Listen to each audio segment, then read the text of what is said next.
O nga hung benzagura pema CD hung. O nga hung benzagura pema CD hung. O nga hung benzagura pema CD hung.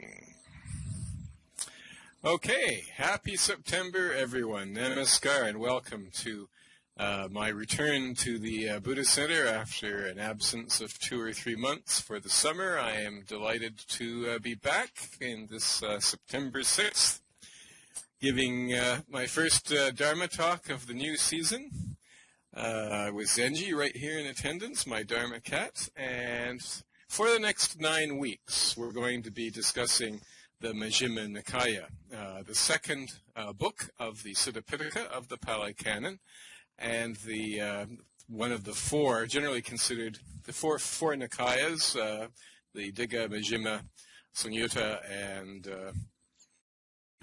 I forgot the name of the fourth one. Uh-oh, Zenji, get off my keyboard. I can't remember the name of the fourth Nikaya. Anyway, the Nikayas are considered to be the earliest Buddhist texts. So the Majjhima Nikaya is considered to be the second of those books. Some of you may be aware, we just completed a 34-week series of talks on the Digha Nikaya. And I'm going to explain that more thoroughly in the talk that I'm going to be giving today, so I'm not going to go into that any further today. I'm just going to give you some information about myself there for those of you who are new. There's some information about myself, and I'm just going to go into it. Please don't feel that you have to hold your questions to the end. Please feel free to ask your questions as we proceed. So, the Majjhima Nikaya is the second book of the Sutta Pitaka, as I was explaining, after the Digha Nikaya, which we discussed in a 34-week series of talks that ended last June. I know some of you attended those, but I think there's also some new faces here today. These talks have now been published as a book, Conversations with the Buddha, a reader's guide to the Digha Nikaya, so they are now available in hardcover.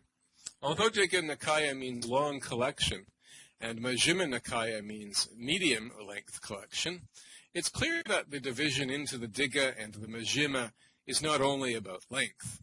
In my English edition of the Digha, the average sutta is 13 pages long, whereas the average sutta in the Majjhima is 7 pages long. However, 9 suttas of the Majjhima Nikaya are at least as long as the average length of the suttas in the Digha Nikaya, whereas 6 suttas in the Digha Nikaya are shorter than the average length of the suttas in the Majjhima Nikaya.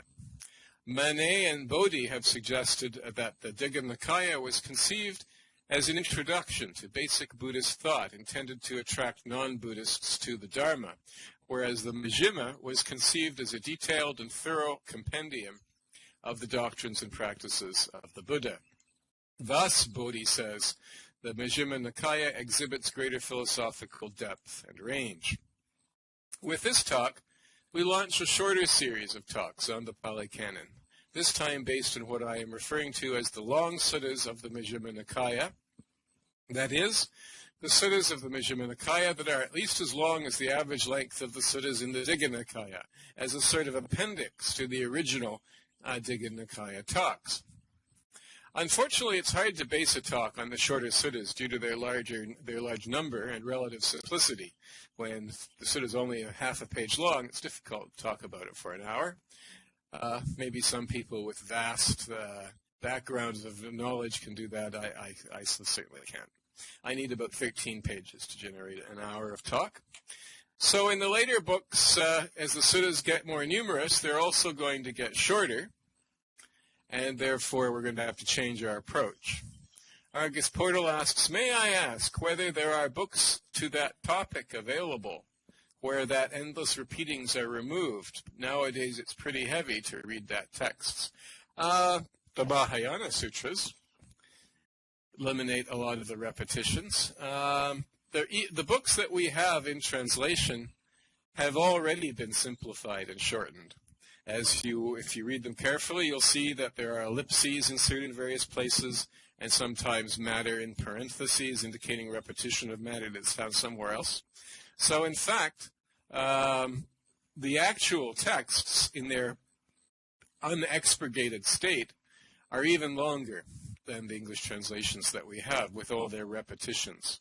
That repetitiveness, of course, is indicative of the age of the texts, of the fact that these texts were...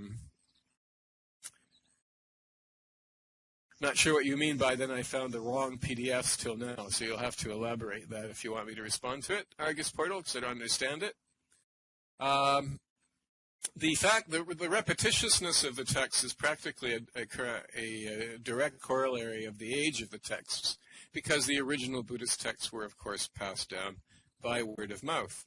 And if you look in the Vinaya texts, you'll even find appendixes at the end of the suttas, which actually show the original shorthand version of the sutta of which the text is an expansion. So that's the long way of answering your question. I guess the short answer to your question is no. There aren't the texts aren't there. The texts have been shortened already. So what you're asking about has already been done. The other point I'd make on this, of course, is when you read the text in this way, you're participating in the same oral transmission of the Dharma, which is more than just a reading. It is a way of coming into relation with and bringing and absorbing the Dharma into yourself. So even the reading of these highly repetitious texts you can regard as a kind of spiritual exercise, a kind of exercise in concentration, rather like meditative sitting, which is also highly repetitive. It's the repetition of the present moment forever. So I hope that addresses your question. So, as I was saying, with this talk, we launch a shorter series of talks on the Pali Canon, this time based on what I am referring to as the long suttas of the Majjhima Nikaya.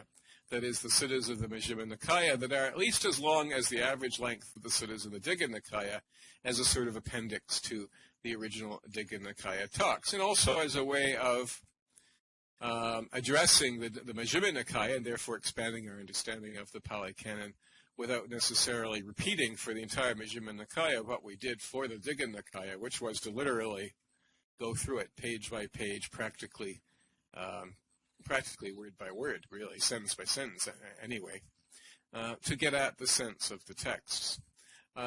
Unfortunately, it's hard to base a talk on the shorter suttas due to their large number and relative simplicity. In the later books, of course, as the suttas get more numerous, they also get shorter. So as we continue to study the Pali Canon, we're going to probably find ourselves shifting in our approach from doing Dharma talks based on suttas to doing Dharma talks based on topics in which multiple suttas are referenced. And those there in the nearby chat are the 9 suttas of the Majjhima Nikaya that are 13 pages or more in length, and those are the 9 which we're going to be discussing over the next 9 weeks, commencing in the order in which they're numbered, commencing with the Sammaditthi Sutta, which is the subject of today's talk. The subject of today's talk is the 9th sutta of the Majjhima Nikaya, called the Sammaditthi Sutta. The standard translation of the title of this sutta is Right View, the first step of the Noble Eightfold Path. Samma means thoroughly, properly, rightly, in the right way, as it ought to be, best, perfectly.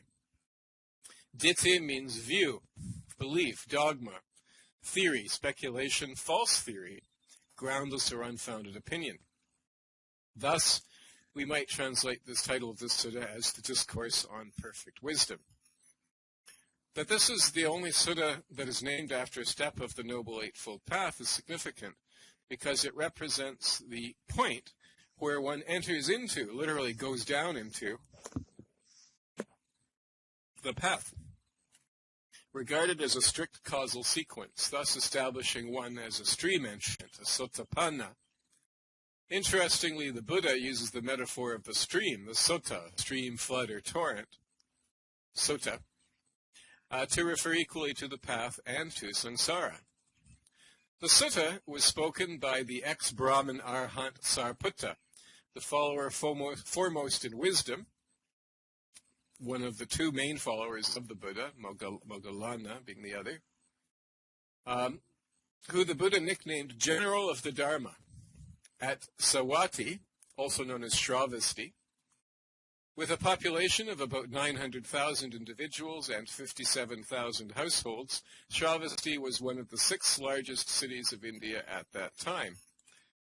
And one can infer from these numbers that the average household included 15 or 16 members at that time, perhaps 3 generations. Kosala itself comprised 80,000 villages and was 300 leagues in extent. Not sure in this context what Bodhi means by a league. In English, it means the length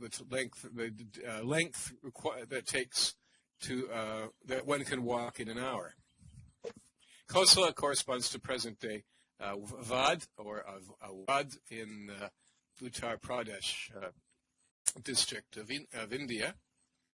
Shravasti was a rich commercial center and the capital of Kosala, one of the 16 great states ruled by King Pasenadi, a follower of the Buddha located near the Rapti River in present-day Uttar Pradesh.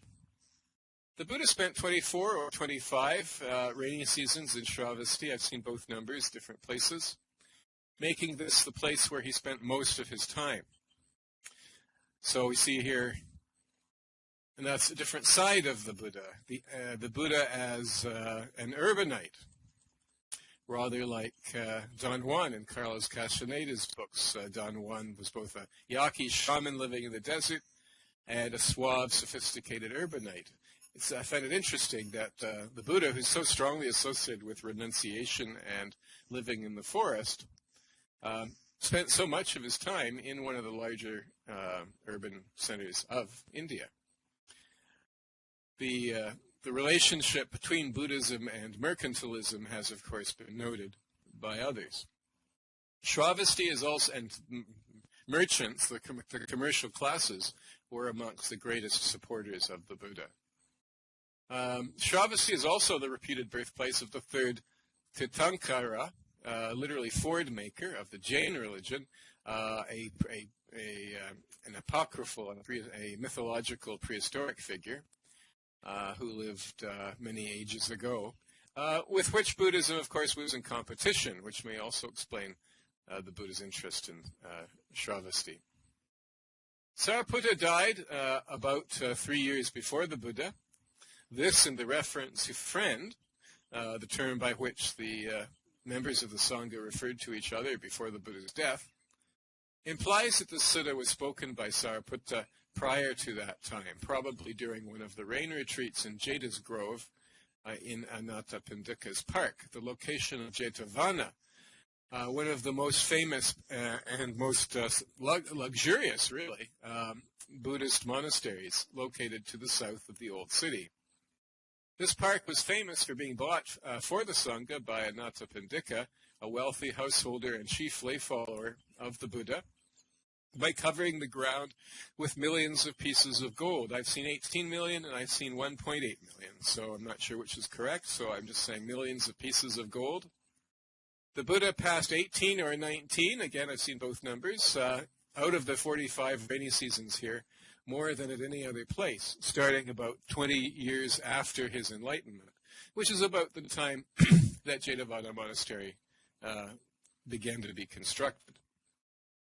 Therefore, this sutta may be dated most probably between when the Buddha was about 55 and 78 years old, roughly 425 to 402 BCE, before the Common Era, following the chronology of Schumann.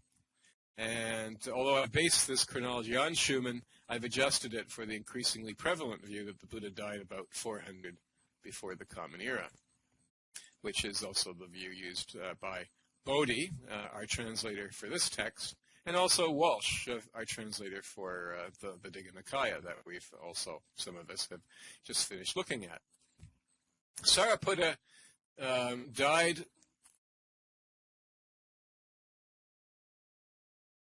Sorry, I just have to find there we go. Sorry about that. The first point I'd like to make here, having giving you an overview of the situation, is that this is a canonical sutta, certified as such by the compilers of the Pali Canon, and is therefore recognized as Buddha Vachana, the word of the Buddha, but the Buddha did not speak it. Over 20 suttas in the Majjhima Nikaya are like this, establishing the principle that the Buddha Vachana is not to be taken literally.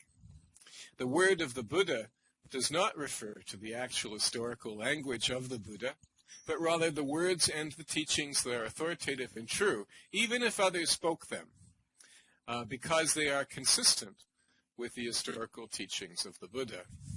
This allows for continuity of development rather than strict historical reduction. The latter, advocated, for example, by the adherents of the original Buddhism movement, sometimes called modern or progressive Theravada. One might question, however, whether it's proper to refer to this movement as Theravadan at all, since it rejects much, perhaps most, of the Pali Canon. It's rather like, certainly the Orthodox Theravada accepts the Pali Canon in its totality as Buddha Vachana, as canonical. So in that respect, I'm actually absolutely orthodox in my approach to the Pali Canon, which, as I've explained in other talks, I accept provisionally as a basis for discussion in its totality, and that certainly is the approach I take in all my talks. So one might question, however, whether it's proper to refer to this movement, this original Buddhist movement, which is quite prominent today, as Theravada at all, since it rejects much, perhaps most, of the Pali Canon. It's rather like saying, oh, I don't accept the Bible, but I'm a Christian. In fact, in the words of the Venerable S., I won't identify who this is, a prominent Theravadan monastic that I have been in contact with, he only accepts the, quote, bits and pieces, unquote, that conform to his historical reductionist or historicist theory. Unfortunately, original Buddhism, so-called, is every bit as exclusive and sectarian as classical or orthodox Theravada, if not more so. Sariputta introduces his topic as one of right view, quote unquote. That's the topic. Being, you might want to say, being one of right view.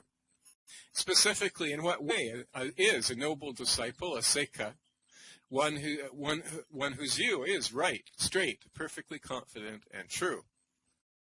The sutta is divided into 16 subtopics, which we're going to discuss, including teachings on the wholesome and the unwholesome, nutriment, the Four Noble Truths, aging and death, birth, clinging, craving, feeling, contact, the Sixfold Base, mentality, materiality, consciousness, formations, ignorance, and the taints, all of which constitute aspects of right view. This sutta is therefore a sort of catechism or compilation of basic Buddhist principles, something that we saw in the Digha Nikaya, the understanding of which is considered essential for right view. Since each topic is identified as, quote, another way in which a noble disciple is one of right view, quote unquote, it's not quite clear whether the comprehension of all of them or only one of them is necessary to attain right view.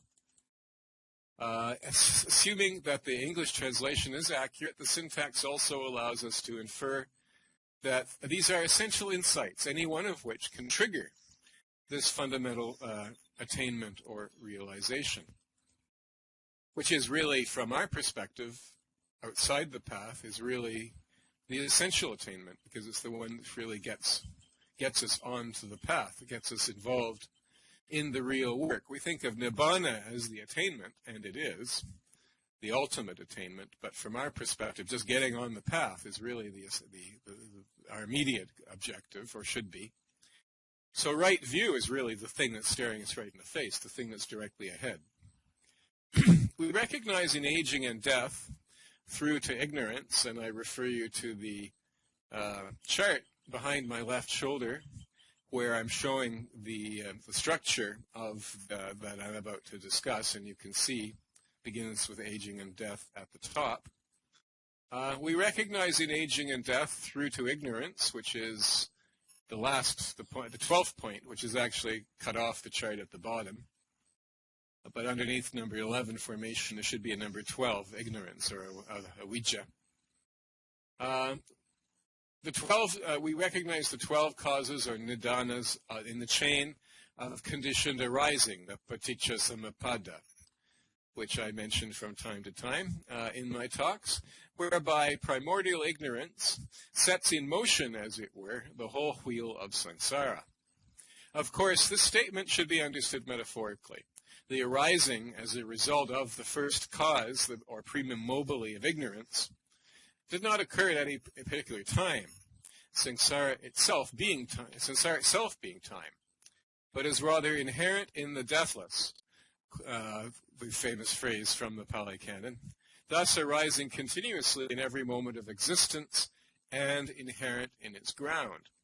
Ignorance, or primary not knowing, or avijja is the Pali word, is simply volition. Actually, you can see in the word avijja, Pali being an Indo-European language, you can see often, you can find etymological roots between Pali and English have in common, and avijja is one of those. Is, of course, is not, like as in asexual. Sorry, that was the first one that comes to mind. And avijja is, of course, vision, or view, even. So no vision, no view is actually what not ignorance means etymologically in terms of English etymologies, which it shares with Pali. So ignorance, or primary not knowing, is simply volition, sans, or without reflexivity. Volition without reflexivity, and thus objectified. Thus, reality creates an illusory mirage of itself as a simulacrum of simulacra that we identify with and experience as time, or samsara. Even a mirage exists in some sense and is, of course, experienced. The sequence of terms, beginning with the wholesome and the unwholesome and ending with the taints, proceeds from the outermost, or most exoteric, to the innermost, or most esoteric, or lowest to the highest, below to above, if you want to put it that way, which we may broadly identify with ethics, just as the Digha Nikaya begins with a discussion of ethics in the first sutta, the Brahmajala Sutta. So does this sutta identify ethics as the first level, if you like, of right view, followed by food, nutriment, the Four Noble Truths, dependent origination, consisting of the 12 cause effects, and that's what is behind me behind my left shoulder. That's the structure of dependent origination. And finally, culminating in the taints or corruptions, the cessation of which constitutes emancipation. The whole sequence is thus analogous to the Buddha's analysis of dependent origination in reverse order, for those of you who are familiar with this doctrine, thus pointing to a series of insights culminating in emancipation. This is consistent with our discussion of the ethical in the first sutta of the Digha Nikaya, in which the Buddha states that ethical considerations are relatively trivial, though presumably necessary. I'm not going to revisit this discussion here. You can, if you want to look at it in further detail, you can find it on my blog at www.palisuttas.com, as well as in the note cards at Dharma in the bookshelf at Dharma by the Tracks, the Second Life headquarters of the Dharma transmission to the West group, which I would encourage you to join if you're interested in following my activities in Second Life, specifically my Buddhist activities. So that gives you an introduction to the sutta. Next, we're going to discuss the parts of the sutta in the sequence in which they're presented, beginning with the wholesome and the unwholesome. The Pali word is kusala and akusala. So kusala is wholesome. Wholesome is Bodhi's standard translation of kusala, which means clever, useful, expert, good, right, meritorious, applied especially in the moral sense, It's often associated with upaya, way, means, expedient, stratagem, often translated in the phrase skillful means, which you've probably encountered in your Buddhist readings. The English translation wholesome is perfectly sound, yet in English the word has a rather vague, moralistic, even slightly self-righteous connotation that is inconsistent, to my ear anyway, with the pragmatic ethics of the Buddha based on the law of karma.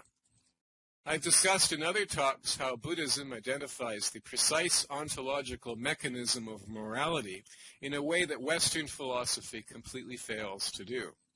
It's more like R. Buckminster Fuller's definition of morality as the most effective adjustment to circumstances, sometimes called situational ethics.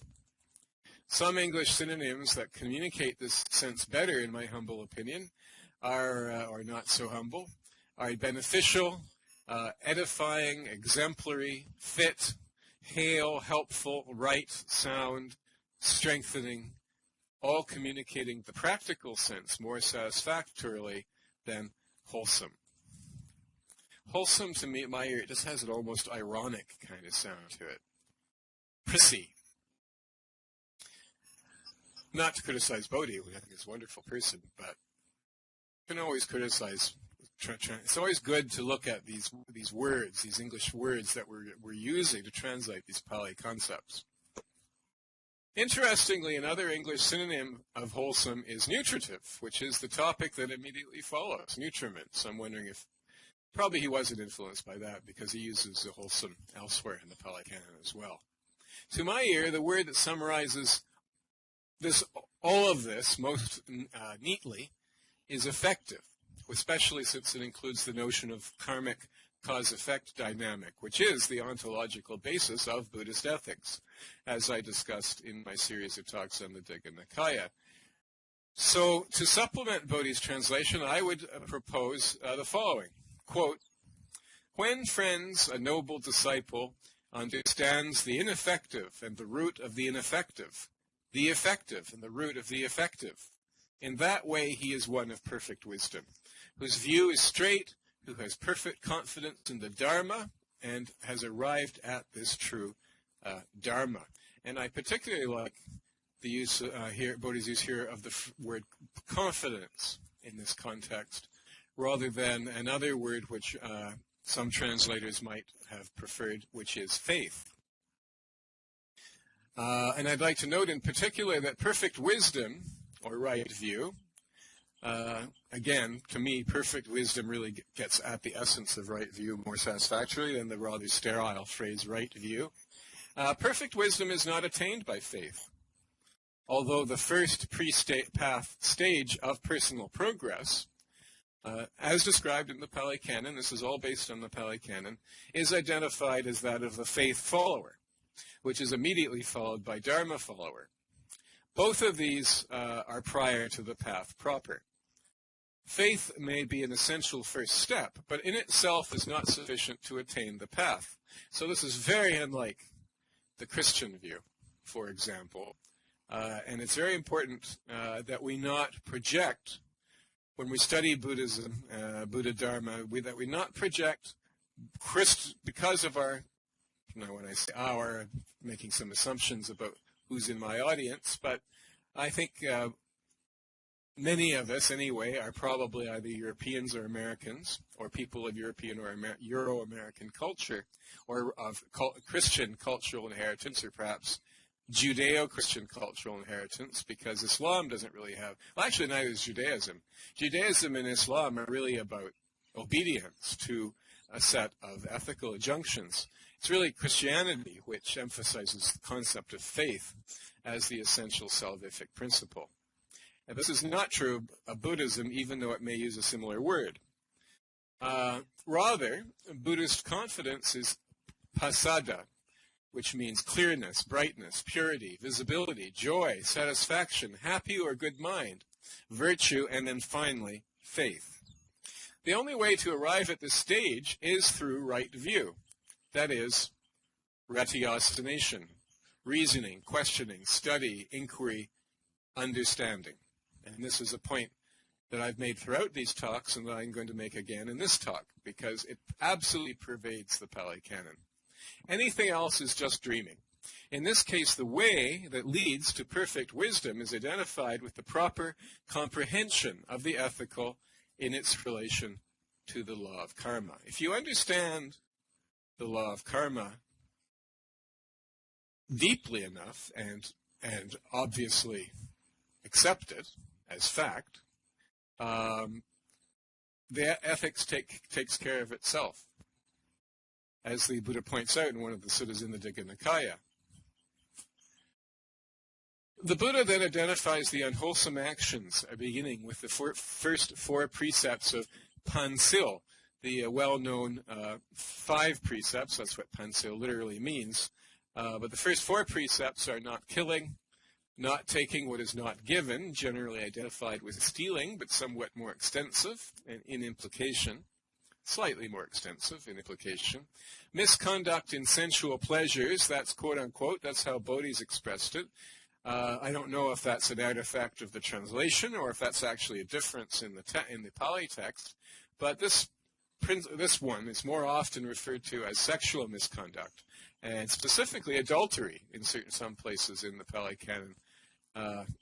It actually identifies adultery as what that's referring to.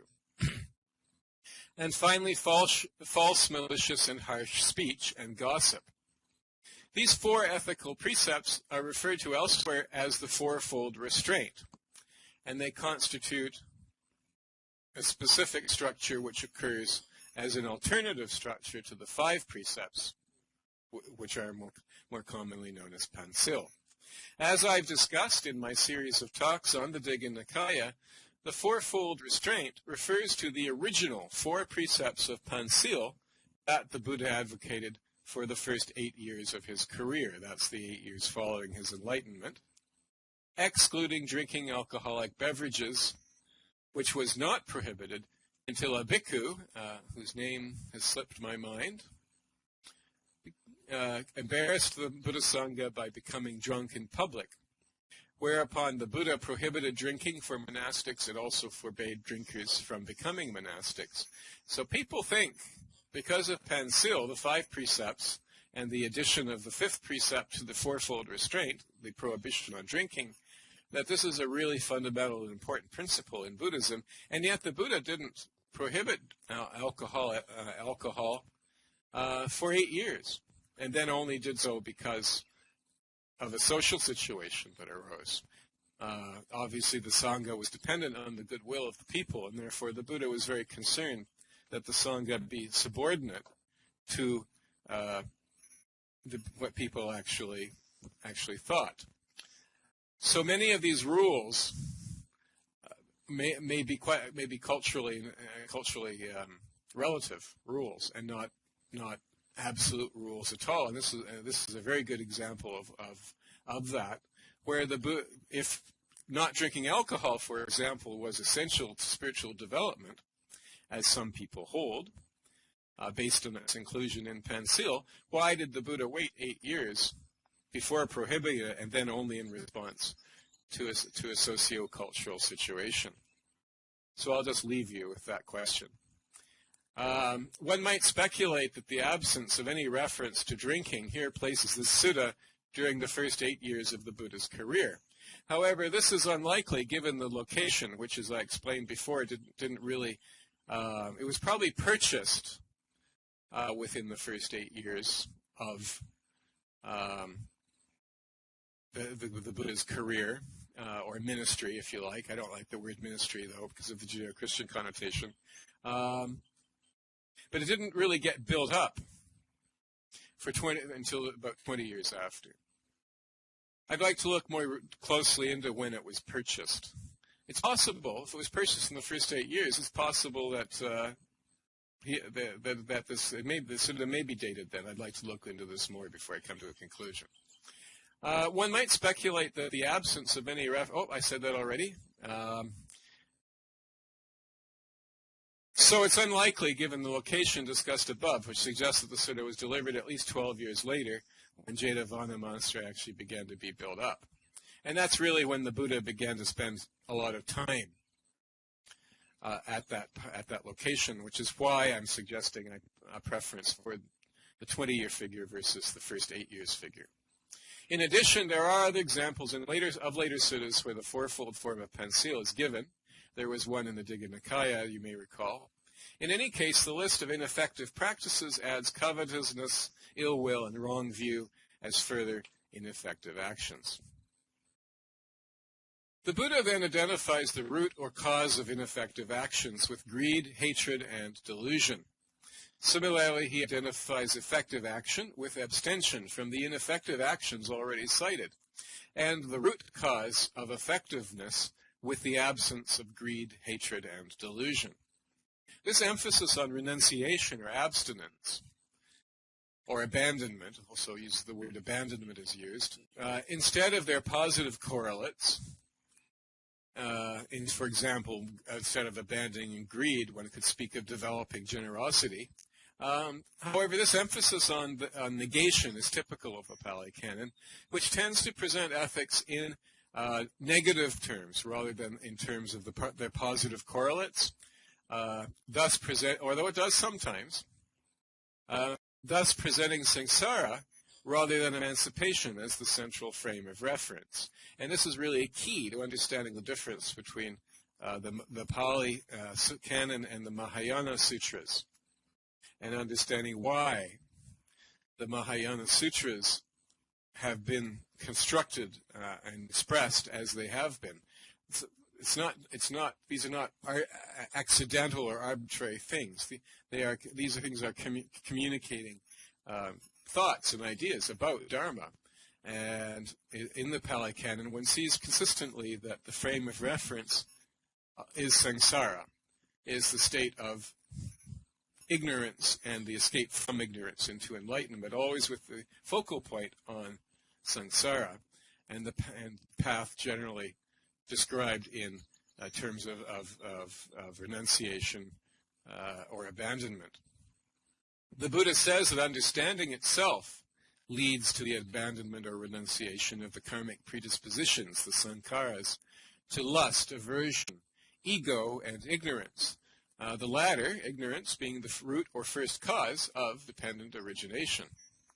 Imagine the bottom of the chart behind me, number 12, ignorance, avijja, as the 12th principle then, which is, of course, the first in terms of the actual development of these principles in nature, with aging and death as the culmination of the process that we experience as in the here and now. This results in the arousing, that's Bodhi's translation, of true knowledge here and now. Thus, perfect wisdom or right view or true knowledge is itself identified with the end of angst or dukkha. Angst now being my preference for translating dukkha, usually translated as suffering. So perfect wisdom or right view is itself identified with the end of angst and emancipation itself. How is this knowledge or wisdom aroused? I'd like to look at the Pali word. I haven't had a chance to do that yet. It appears to be through the cultivation of wisdom itself. In my series of talks in the Digha Nikaya, I have emphasized throughout how the Pali Canon identifies awakening, emancipation, illumination, enlightenment, all cognate terms, with the cultivation and attainment of perfect wisdom. Perfect wisdom may be distinguished, therefore, from ethics and meditation, which are merely subordinate methods or skillful means. The Buddha does say, however, that a minimum of 1 week of meditation is necessary in order to attain emancipation, following the opening of the Dharma eye, which is a transmission clearly not conferred by meditation itself, at least not by meditation alone. You can see this in the construction of the Pali Canon as it describes the actual experiences of people interacting with the Buddha and attaining emancipation, which certainly is the primary source for information on that topic. Moreover, a true knowledge is not based on past or future. It occurs in the present moment, the here and now. So this is knowledge of a peculiar sort. Knowledge, or gnosis, really. We do have an English word that describes this quite accurately, and it is gnosis. Thus, true knowledge, or gnosis, is the radical insight into the essential nature or phenomenology of instantaneity, the present moment singularity that alone is real, as against time, which posits a succession of moments and is the root of samsara, or karma. This concludes our discussion of the wholesome and the unwholesome. Next, we're going to discuss nutriment, or ahara. The Pali word ahara is one of those attractive, idiosyncratic numinosities, such as one finds in the Tao Te Ching. The Pali English dictionary has feeding, support, food, nutriment, literally taking up or onto or perhaps into oneself. We all know the saying, you are what you eat. Similarly, the original Vedic insight, which goes back into antiquity, far before the Buddha, was that life eats life. We construct our existence by objectifying and then appropriating the existence of others. We're all the same. We're all cannibals. Similarly, in the Digha Nikaya, we learned that higher dimensional luminous beings discovered the pleasure of ingesting lower vibrational energy, what we term the earth plane, that is to say, lower vibrational energy of what we term the earth plane, and became the spiritual ancestors of humans, our own progenitors. In the European Middle Ages, the Church taught and people believed that the earth was the center of the universe. The authorities reviled anyone who denied the doctrine of geocentricity, whose power depended on the belief in geocentricity. Similarly, today, we have simply transposed earth to matter and declared that the matter that we experience with our senses, especially the body, is the center of the universe, and anyone who denies the doctrine of egocentricity and materialism is reviled. In the Buddhist worldview, the earth, or matter, is merely a range of energy, information, vibration, frequencies, with frequencies above and below ours that are invisible to us due to the limited sensitivity of our senses, including the body. Food is that which sustains the body and the senses in its current configuration. One literally is what one eats. Sariputta identifies 4 types of food, only one of which we're going to recognize readily. And these are, I'll actually put them in the chat as well.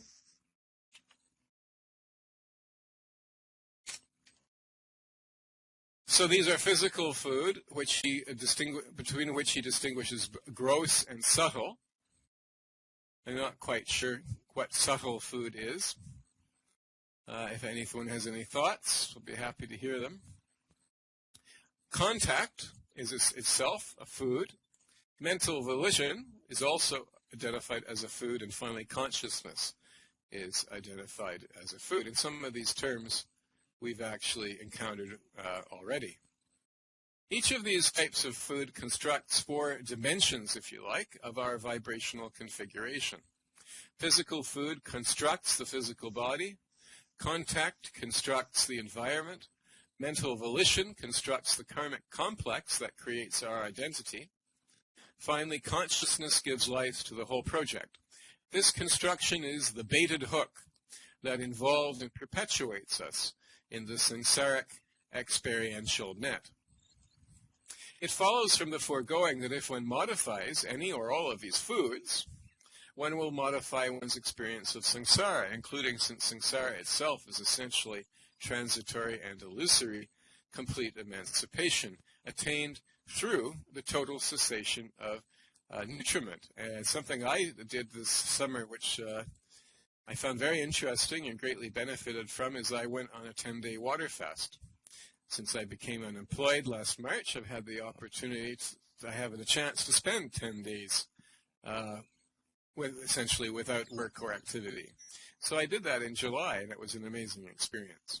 And it really does change your vibrational level when you abstain from all food for 10 full days. I did drink water, hence during water fast. Thus, greed, aversion, egoity, and ignorance are again transcended by arousing true knowledge or gnosis in the experience of the singular instantaneity of the now, if I can echo Eckhart Tolle to somewhat, which is the simple act of reflexivity. This attainment is also identified with perfect wisdom. Before leaping to the conclusion that the Buddha is advocating starving oneself to death, consider the range of meanings of ahara. Although gross physical food is included, 4 other aspects of food that are mental in whole or in part, namely subtle physical food, contact, mental volition, and consciousness, are also referred to. The cessation of contact, mental volition, and consciousness clearly refer to the experience of meditation. The Buddha says that the way leading to the cessation of nutriment is the path. Many professional meditators also reduce their food intake to a functional minimum as part of their practice, and there are especially in Tibetan practice, but not only so in Tibetan practice, there are possibly apocryphal stories and legends of great saints who were able to subsist on little or no food. Although the Buddha clearly taught that food should be reduced to a healthy minimum, he forbade killing and the practice of vegetarianism by monastics.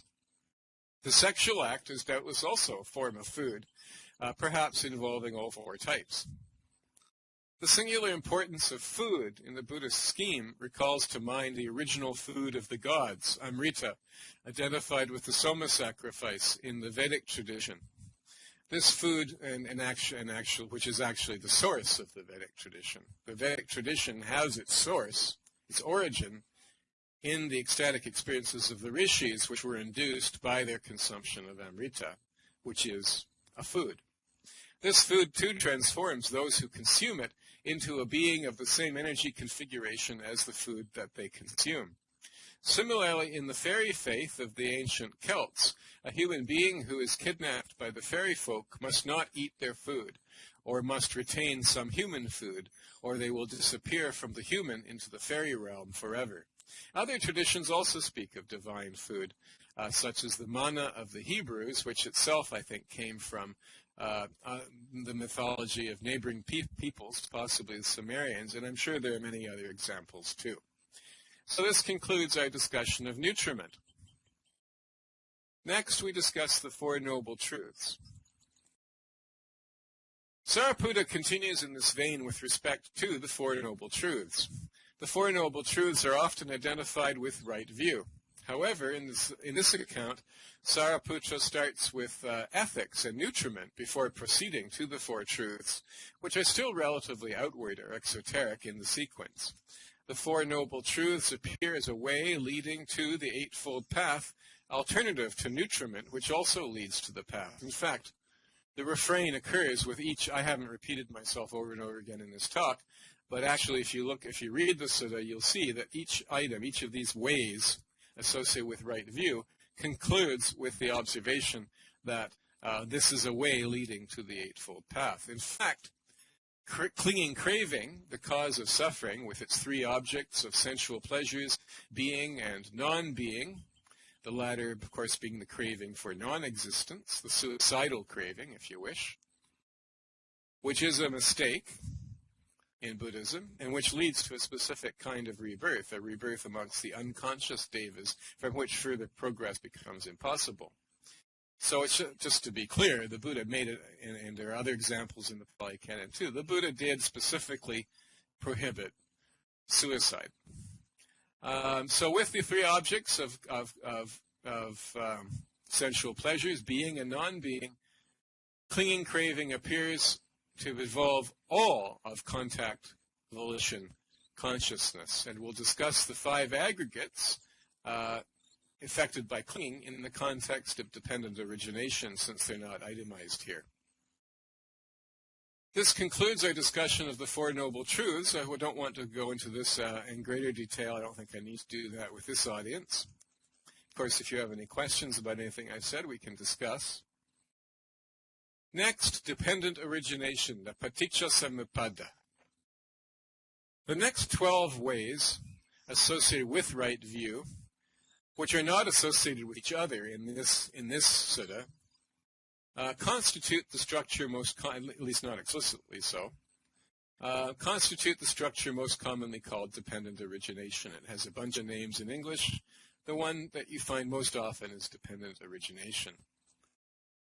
The elements of this structure consist of a series of causes, or nidanas, each of which is the effect of the one before it and is the cause of the one after it in their natural entropic or degenerative order, which in the natural order, of course, is really the reverse of the order in which they're shown in the chart behind me.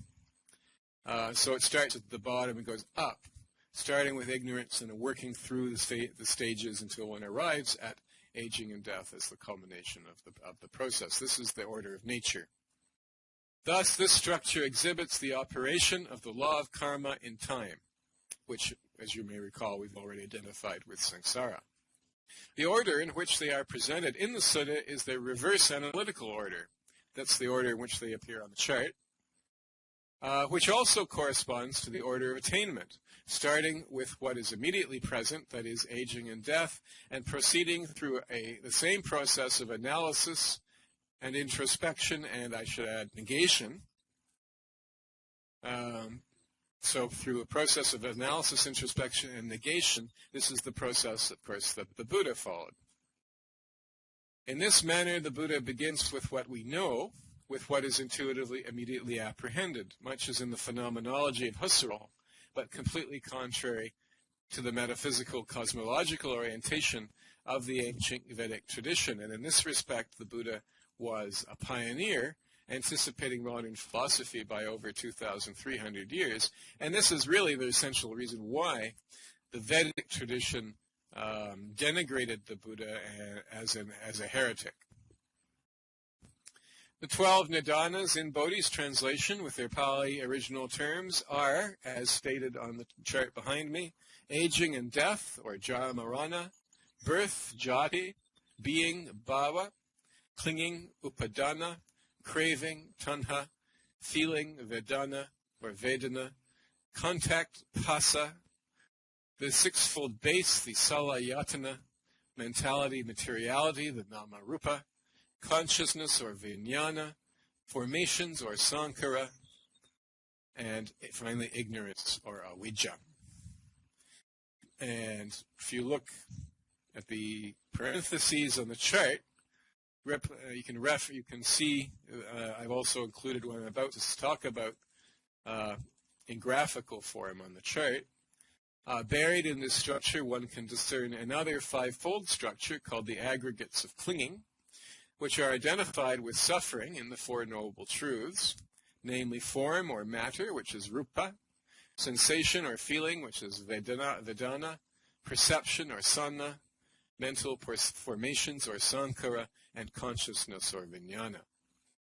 Perception is somewhere between contact and the six senses, so there's a gap. Perception's been really broken into two aspects, but you can see somewhere in there the concept of perception also arises. Thus, the two structures are clearly interrelated. Once again, I must quibble with Bodhi over terms here. Jati does not mean being, but rather becoming, or coming into existence. Desirous attachment, I prefer desirous attachment for upadana, better than clinging. And I'm also going to be discussing the etymological meaning of upadana, which is very interesting. Today we would say addiction rather than craving for tanha, maybe a little bit colloquial, but more and more the word addiction is being used in this larger sense. As people, as our consumer society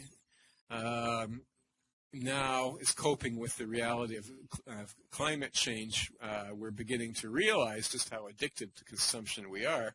And as we realize this, we're beginning to apply the concept of addiction more and more different aspects of our lives which weren't necessarily looked at that way by earlier generations. Sex addiction comes to mind. Internet addiction is another one. Of course, we're addicted ultimately, in the Buddhist view, we're addicted to everything. Life itself is addiction. Sensation is better than contact for phassa, and nicely complements the Jungian feeling and sensation functions, putting them together in the chart. The salayatana are simply the six senses in their three interrelated aspects. The sense organ, which I guess is the base that Buddha is referring to, the sensation, and the sensory object. The sixth sense referring, of course, to the mind, thoughts, and mental objects, respectively. Nama-rupa is the psychosomatic complex. We could also refer to it as the psychophysical. Body, mind, name, form, or mind matter, as Bodhi has it. Vijnana is commonly translated as consciousness, but the actual sense is more dynamic. I've been looking for an alternative which really expresses this essential life orientation of consciousness. In Hebrew Kabbalah, there's a word which captures it perfectly. It's nefesh. In English, I settled on sentience as the closest I've been able to come. The sankharas are the karmic potentials that originate from the exercise of intention. And finally, ignorance has always bothered me as a term, as it always seems to imply a self that is ignorant. How can the original principle be ignorance if there's no self? So I prefer not knowing or even unconscious, following Jung. Thus, the original and originating primordial state is the complete absence of information, yet dynamic and so active or kinetic. In other Pali Suttas, we learn of principles higher than these: proliferation, differentiation, the mind stream, the clear light, and the transdual void or emptiness of reality itself, concepts which were subsequently elaborated and emphasized in the Mahayana, but which are findable in the Pali Canon. So, based on that critique of Bodhi's translation, I've come up with a speculative translation of the 12 Nidanas, which I'll put in the chat. Moving from entropy to generation, again, well, actually, for sake, since we've been discussing it in the reverse order, let's think about it in the direct order.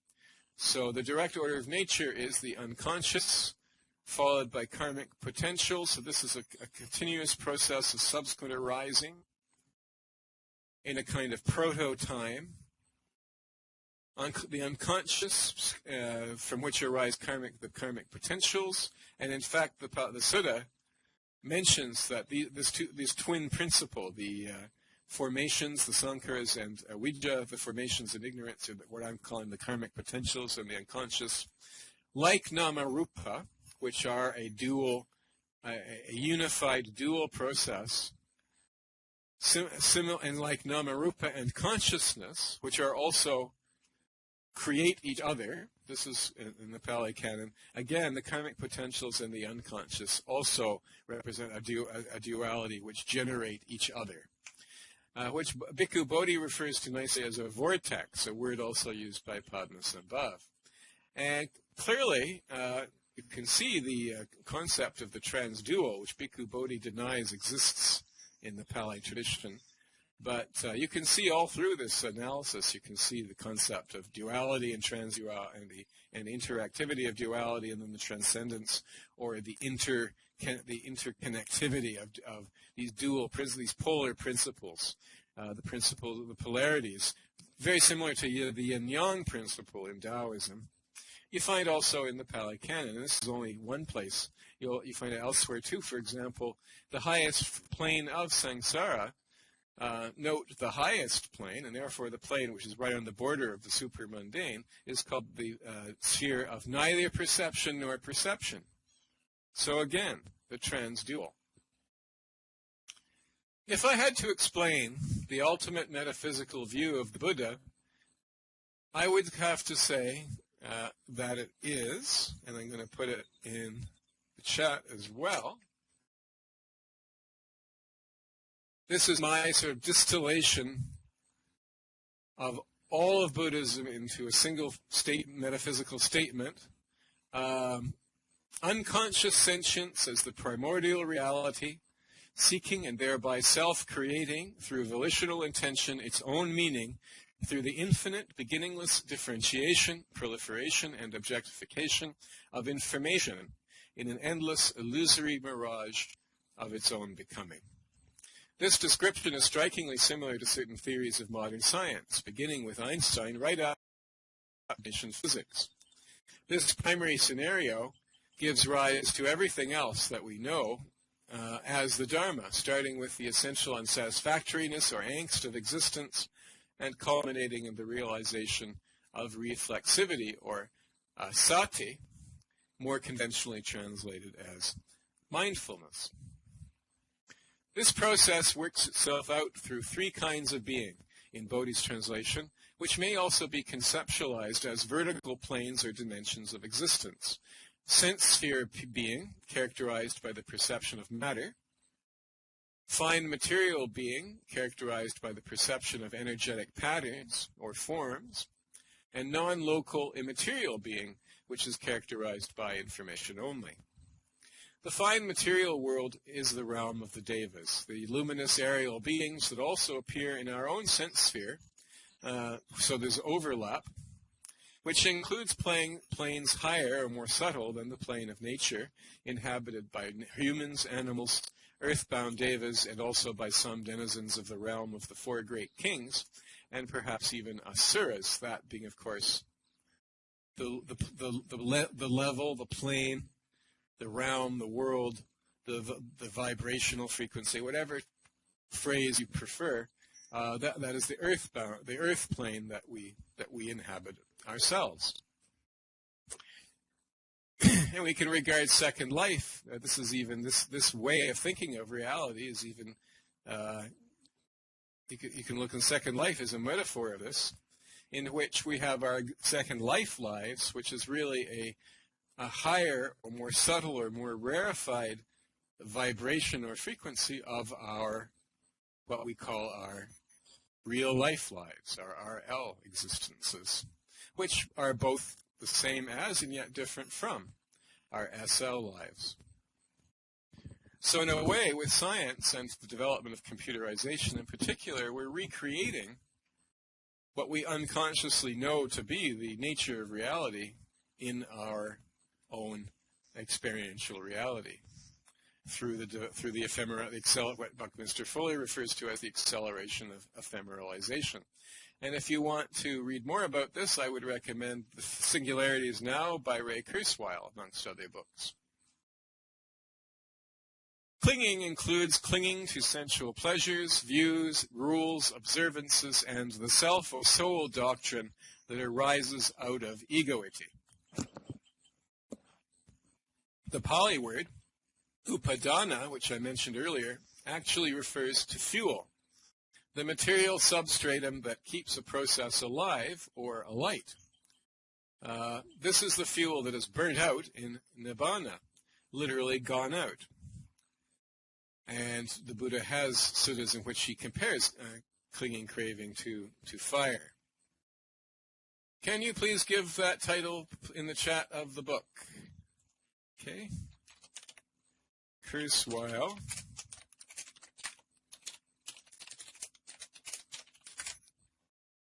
The singularity is near. It's about the year 2045, specifically. I'm just looking for where I was. Clinging to views and observances includes vain speculations, which we know of as something that the Buddha criticized in the Pali Canon. Those passages, of course, coexist with other passages and have to be collated with them before one can arrive at a final view. These are, of course, the passages that some Buddhists use to argue the Buddha didn't have an ontology and that he prohibited philosophical speculation. That's actually a simplistic interpretation, but it is true that he did frown on metaphysical speculation, which is different from the acquisition of perfect wisdom, obviously, because through perfect wisdom one attains the path. Through speculation, one loses the path. So clinging to views and observances clearly includes vain speculations, heresies, and also sectarianism, something that isn't as widely recognized, but there are definite passages in the Pali Canon which make this very clear. All referred to elsewhere in the Pali Canon, but in essence, attachment to views lies in the fanaticism, the intolerance, and the closed-mindedness with which such views are defended, and which is the exact opposite of the expansion of mind, which is supposed to be the essential quality, or one essential quality, of spiritual realization and emancipation itself. I'm not going to say too much about the soul doctrine here, since everyone is probably already familiar with it. The Pali word atta, the Sanskrit equivalent, of course, is atman, is literally breath, which we see come up again in the centrality of the mindfulness of the breath as the Tathagata's dwelling, or the essential Buddhist meditation. The mindfulness of the breath is the only meditation practice, or practice of any sort, that the Buddha gives the special name, the Tathagata's dwelling. So the Pali word atta is literally breath. It's described in the Upanishads as a small creature in shape like a man dwelling in the heart. So this would have been, the Buddha was living in the time, the Upanishadic phase of Vedic culture. This would have been the association that people would have had in their mind when the Buddha talked about atta.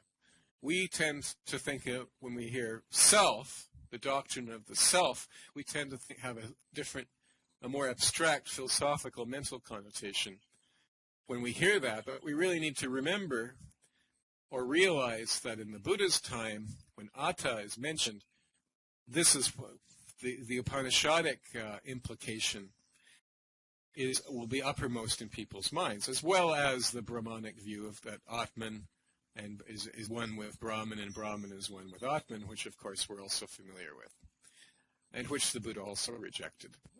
By inference, then, the Buddhist view of the self rejects the ego identification with any identifiable quality, even on the most highest philosophical level, the identification of Atman with Brahman, or with reality itself, thus hypostasizing the mind stream, which we do find in the Pali Canon, in terms of samsaric phenomenology. So this is really what the Buddha is criticizing.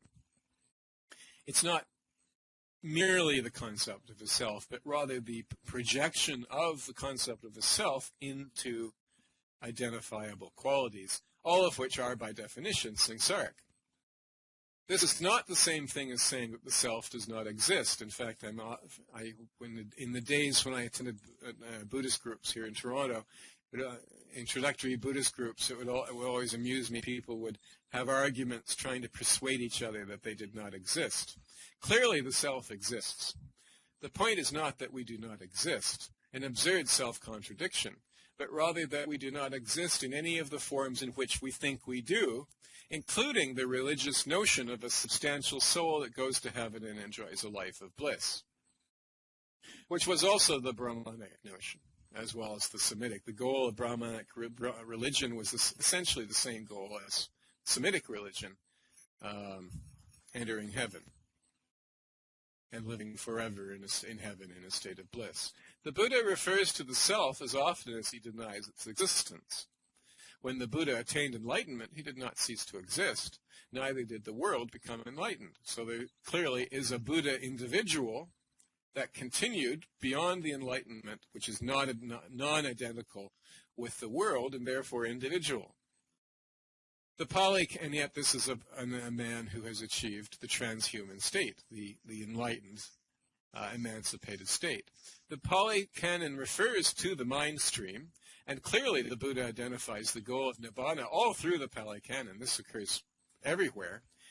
In his phrase, the deathless, which you've probably encountered, if you've read any Buddhist suttas at all, which actually is the word as Amrita, and so this is a term for Amrita, which is the original sacred soma of the ancient Vedic rishis that confers immortality And the word itself means immortality. 6 nidanas: craving, feeling, contact, the sixfold base, mentality, materiality, and consciousness, are all classified in terms of the 6 senses. And you'll see on the chart the other parenthesis with the 6 senses in a box to show this. These are all classified in those terms. Sight, sound, smell, taste, tactile, and mind. Note also that the appearance of sensory consciousness precedes, rather than follows, again, this is in the order of nature, the development of the sense organs or bases. Buddhism is not materialism. Buddhism is idealism. Buddhism believes that the ultimate foundation of reality is non-material. Mentality and materiality includes the 6 senses by including contact, the 7th nidana in its list of feeling, perception, volition, contact, and attention, which make up the psychic polarity of nama-rupa. Nama, name, is the psychic, rupa, the somatic. These 5 qualities closely correspond to the 5 aggregates, and may in fact be the 5 aggregates in Bodhi's translation. Elsewhere in the Pali Canon, nama-rupa is identified with the 5 aggregates. One can see that the nidanas are not mutually exclusive. They interpenetrate. They overlap. Aspects of each are reflected in the others. The nidanas are less like a linear sequential series than a holographic or fractal continuum in which every part is involved in every other part. And this, of course, is also pertains to the new way of thinking about the nature of reality, which is arising today, right now, as a result of the arising of string theory and digital or information physics. The karmic potentialities, or sankharas, arise out of volitional intention rooted in attachment and create complex concatenations of cause and effect that work themselves out collectively in the quality of experience, depending on the availability or non-availability of conditions conducive to their appearance. There is no cause without an effect, no effect without a cause. In fact, they aren't 2 separate things, they're one thing. So karma is not cause and effect, it's cause-effect. And therefore, the 2 things go together. Therefore, every cause must result in an effect sooner or later, no matter how minuscule. Nothing is excluded, as in the words of Yeshua, not an iota shall pass from the law until all is completed. And the sum of those causes that have not yet resulted in an effect or effects constitutes the complex of the karmic potentialities. These manifest through body as actions, through speech as language, and through mind as intentions, a 3-fold formula, body, speech, and mind, with which we have become familiar through our study of the Digha Nikaya, and is repeated throughout the Pali Canon, and also became important in Tibetan Buddhism. This concludes our discussion of dependent origination, and we're almost done. Finally, the taints, the asavas, another very interesting word. Asavas are the outflowings and inflowings that intoxicate and toxify the mind. That's the literal meaning of the word asava, inflowing, outflowing. It's associated with pus in the context of sores. Also has a more agreeable connotation. And I'm just trying to remember it. I think it's the sap. It also refers to the sap of plants, trees and plants, and how sap flows in and out of the tree or the flower. The taints are a function of ignorance. That is, they represent a cognitive dysfunction, so the association with pus and sores is particularly apropos. If ignorance ceases, so do the taints. Since ignorance is destroyed by wisdom, so are the taints destroyed by wisdom. Translators generally ignore the perplexing etymology and simply translate the asavas as taints, corruptions, or defilements, freedom from which constitutes emancipation. The asavas, or asavas, I should say, in Pali asavas, referred to are sensuality, becoming, and ignorance, or not knowing.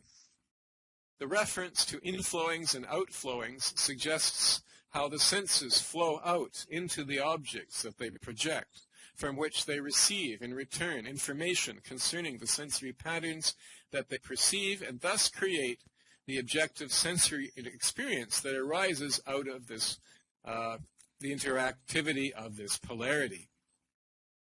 The taints are the hiss of this process. Sensuality results from the interactivity of pleasure and pain. Becoming results from or arises out of the interactivity of past and future, birth and death, and ignorance results or arises out of the interactivity of not knowing and volition.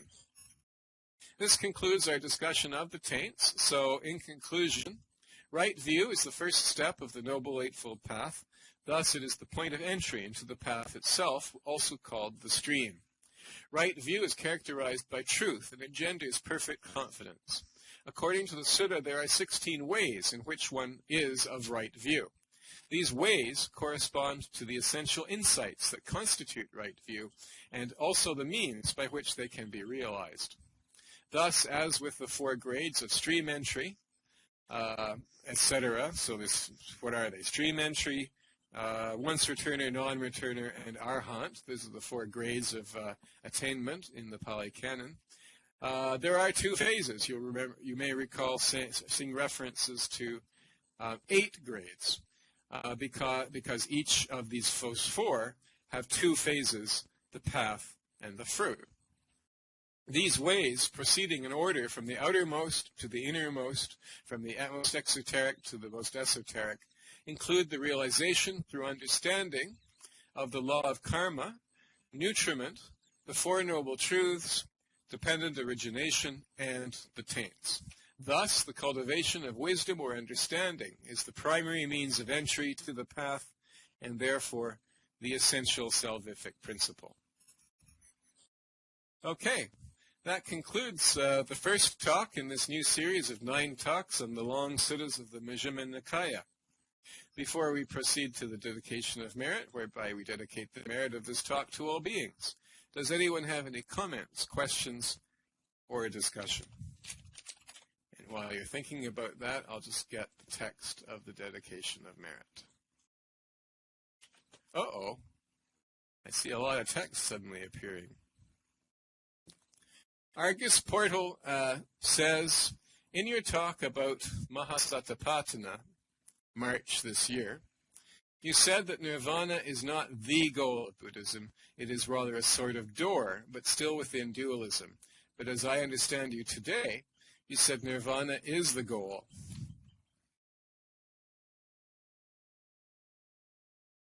My English is not that good, so maybe I misunderstood you, but this question is important for me. If nirvana is not the ultimate goal, the whole Buddhism would make no sense to me. For me, nirvana is expiration because of fully let go. That's actually a nice way of putting it. Expiration because of fully letting go. So it's not necessarily an annihilation, as it used to be translated. It's more of a release or emancipation, which is why I use the term emancipation so much. No more interplay, even in physically sense. No interplay means for me no longer dualism and end of dependent origination.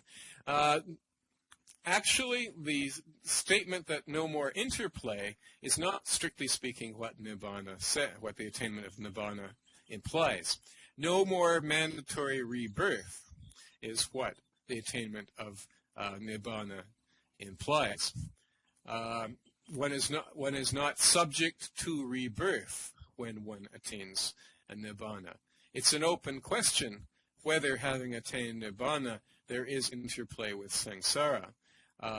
In the Chan or Zen tradition, Nibbana that excludes samsara is considered to be a false or illusory or perhaps a preliminary sort of Nibbana, but it's not complete Nibbana, and one can fall back from that state into samsaric a samsaric state of non-enlightenment. In that view, nibbana implies release from the constraints of samsara and identification with the real, which includes samsara necessarily. Although one is no longer subject to the illusion of samsara, and specifically one is no longer subject to rebirth. One is not subject to samsara, but that does not mean that there is no interactivity with samsara. So no interplay means for me no longer dualism and end of dependent origination. Yes, because dependent origination is the mechanism of mandatory rebirth. So yes, that's true.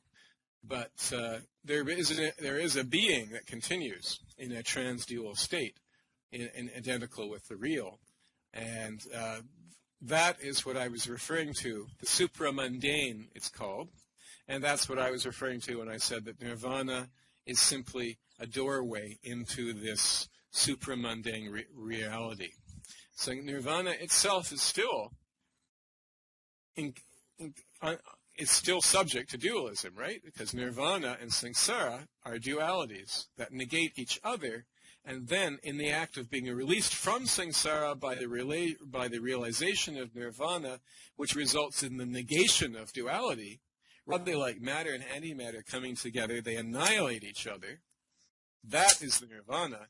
And then one is released from all of this into the supramundane state. If, continuing on with what you're saying, if expiration, I think this is meant with nirvana, literally what it means is the going out of a fire through the exhaustion of its fuel. That's what nirvana actually means. If expiration is not the goal could only be a sort of the idea of playing a harp in the sky at a nice place. No, because playing harp in the sky at a nice place is still a conceptualization, a conceptualized form of realization, and therefore, if one believes that that is what enlightenment or emancipation is, one will be reborn in the samsaric world that corresponds to that expectation. And that is true of any positive conception whatsoever. So the realization of the mind stream or the real is quite literally uncharacterizable. It cannot be, and you're absolutely correct. Therefore, you say, for me, this is still an illusion. Absolutely.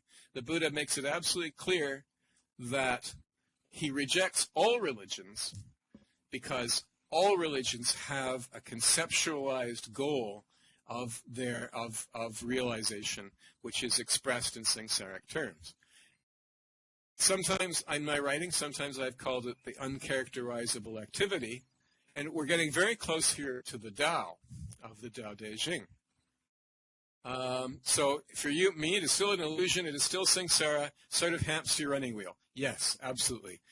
Realize anyone who tells you that, for instance, I like to use Adi Da as an example of a realizer gone wrong. People who start telling you that they're God or that you're going to be reborn in a particular kind of heaven. These are still subject to samsara. This is precisely the point which you're making is precisely the point which the Buddha made.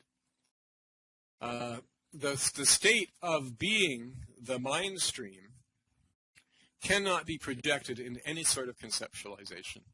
As soon as you do that, you've entrapped yourself back into samsara.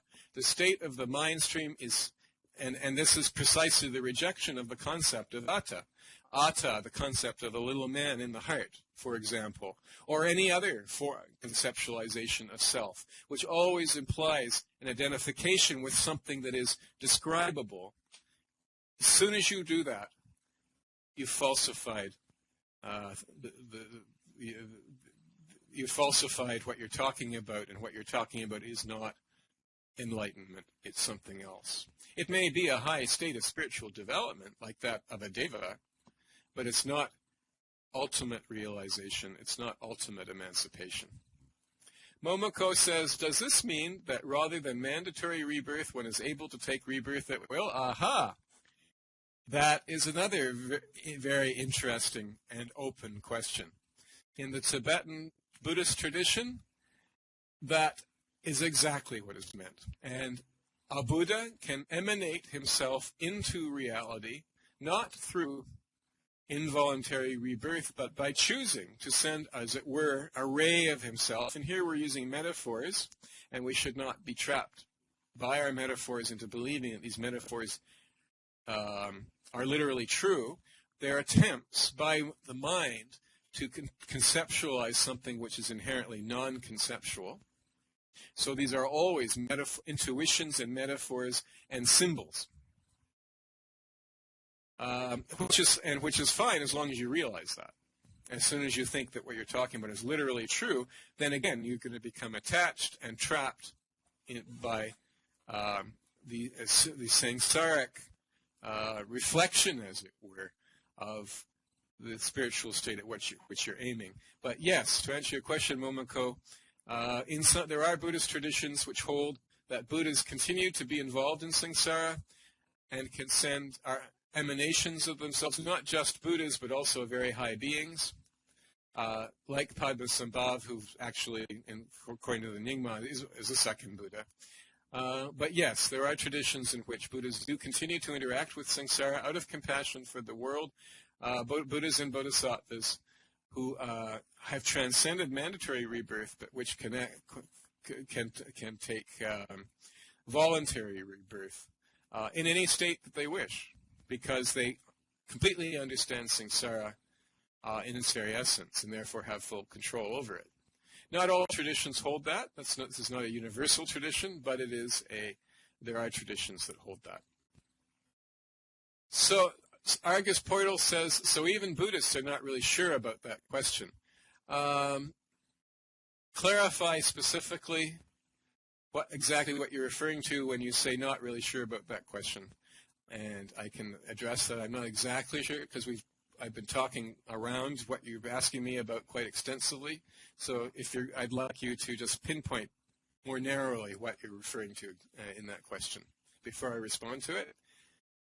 There are certainly differences between traditions. Some Buddhist traditions hold one thing, others hold another thing. So maybe it's universal, maybe it's not. What the goal is, as long as we are not fully expired, it's the same game in other shapes. I think all Buddhists are agreed that the goal is an uncharacterizable activity. I think that it is beyond reason, and therefore can be intuited, but it cannot be rationally understood. Just as there's a difference between having an experience and formulating a theory or model or linguistic conception about an experience. There's a difference between those two things. So is there a difference between the conceptualization of enlightenment and the experience of enlightenment? And that difference is the difference of enlightenment itself, and enlightenment itself is trans-rational, trans-dual, and uncharacterizable. I think all Buddhists agree with that. So to answer your question, so even Buddhists are not really sure about that question. No, I don't. I disagree. I think all Buddhists are sure about that that is what enlightenment is. And to explore that further, I would recommend the reading of the Tao Te Ching, not a Buddhist book, but the Buddha himself talked about Dharma with non-Buddhists, with other samanas. So the Buddha's conception of Dharma is not something that he thought.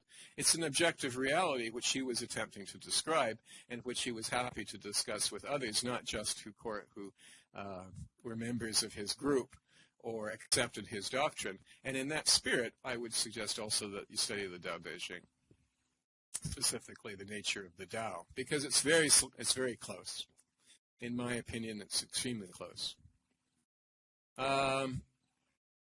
Argus Portal says, this all sounds to me, let's make a better world, and I think this is similar to each other religious system. Unfortunately, though, religious systems don't create a better world. And a Buddhist would say that the reason, even though other religious systems may be aspiring to a better world, I don't think anyone disagrees with that, they are deluded. They incorporate a variety of delusions which the Buddha identifies, and because of this, they fail to realize their objectives, and particularly theism in particular seems to be associated with intense sectarianism and even the willingness to engage in acts of violence and destruction in order to establish the supremacy of one's God over some other deity. And this, a Buddhist would say, this negative tendency is inherent in the very idea of theism in itself. So other religions may have the goal of creating a better world, but Buddhism would have to say that they all fail for the same reason. They all incorporate one or another sort of delusion. Okay. Any more questions, comments, or discussion before we proceed with the dedication of merit? I'm also going back to my Dharma Center, Dharma by the Tracks. You're welcome to join me there if you'd like to continue this discussion further, or discuss anything else for that matter. So it's seeming like there isn't anything else right now. So let's proceed with the dedication of merit, whereby we dedicate the merit of this talk to all beings. And we'll be back here again to discuss the next sutta in the Majjhima Nikaya, the next long sutta. I don't recall what it is offhand, but I sent you the list. So if you want to know, just let me know, and I'll send it to you. There are notes. I haven't actually made a note card yet, but I will be putting them on note cards and making them available to people who want them.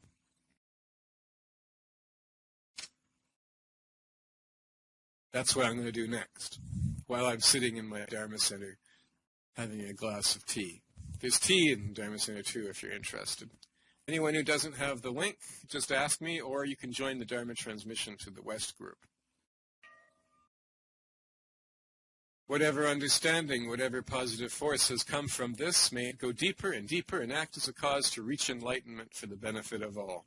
Thank you very much for this opportunity to discuss Dharma. It is my pleasure and privilege. I'll be here again next Sunday at 2 p.m. Second Lifetime to discuss the next sutta in the list of the 9 long suttas of the Majjhima Nikaya. Namaskar.